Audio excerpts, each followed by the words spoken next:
सीधी साधी अनपढ़ औरत अचानक हो गई दीवानी। वाह। सुनिए एक कहानी। हुआ यूं कि दोपहर में डाकिया एक खत लाया। अनपढ़ औरत ने उसी से पढ़वाया तो मन ही मन में खत पढ़कर डाकिये ने पूछा, क्यों री, तेरा आदमी फौज में सिपाही है? बोली हां। 3 साल पहले ब्याही है? बोली हां। शादी के 2 महीने बाद ही फौज से बुलावा आया? बोली हां। और तब से वो अब तक नहीं आया? बोली हां। तो सुन, ये खत ये बता रहा है कि तेरा सिपहिया आज शाम की गाड़ी से आ रहा है।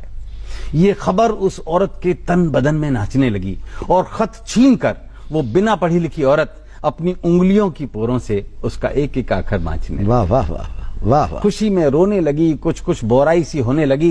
कभी इधर भागे, कभी उधर भागे, कभी ठगी सी ठहर जाए, सोते से जागे। खबर किस किस को सुनाए, कुछ समझ ही न पाए। नहीं नहीं नहीं नहीं नहीं नहीं नहीं, खबर किसी को नहीं सुनाऊंगी, सुनाऊंगी तो मारी जाऊंगी। घर बाहर वाले सब घेर लेंगे, मेरे पास आने नहीं देंगे।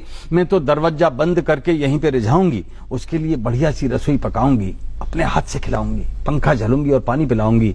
हाय राम, क्या चीज सबसे ज्यादा अच्छी लगती है उसको?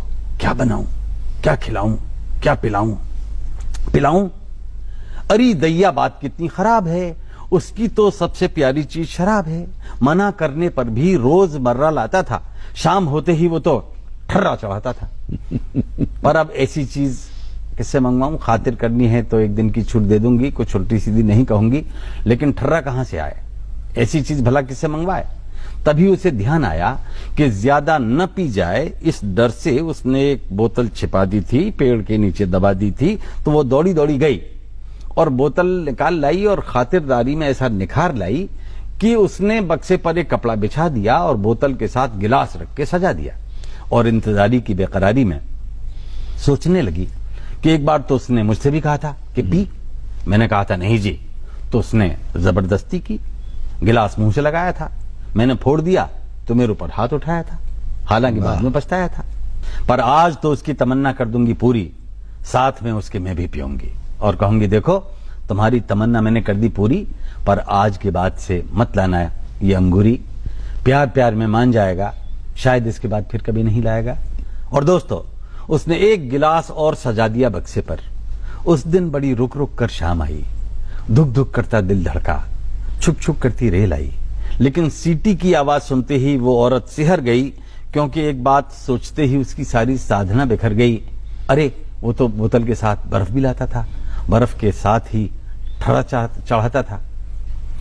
अब बर्फ किससे मंगवाऊं? चलो खुद ही ले आऊं। तो उसने लंबा घूंघट काढ़ा और बर्फ लेने दौड़ गई। पर इधर तो कुछ और ही बात हुई। पीछे से सिपाही आया, खुला दरवाजा, बक्से पर बोतल, 2 खाली गिलास।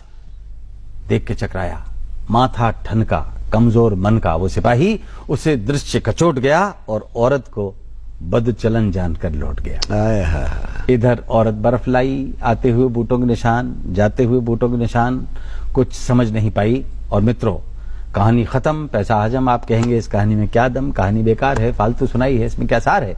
तो मित्रों, चमन के मित्रों, ये कहानी मैंने आपको इसलिए सुनाई है कि आप इतने सारे लोग इसे सुने और कभी संयोग से किसी गली में, सड़क पर, मोहल्ले में या बाजार में वो फौजी आपको मिले तो उसे असलियत बता देना, उसे समझा देना कि तेरी औरत आज भी तेरे आते हुए बूटों के निशानों पर उंगलियां फिरा रही है और तेरे जाते हुए बूटों के निशानों को अपने आंसुओं से मिटा रही है। लौट जा, लौट जा, लौट जा, उसका बहुत ऊंचा चरित्र है। लौट जा मूर्ख, उसकी आस्था तो गंगा से भी ज्यादा पवित्र। वाह वाह वाह, लौट जा। बहुत अच्छी कविता।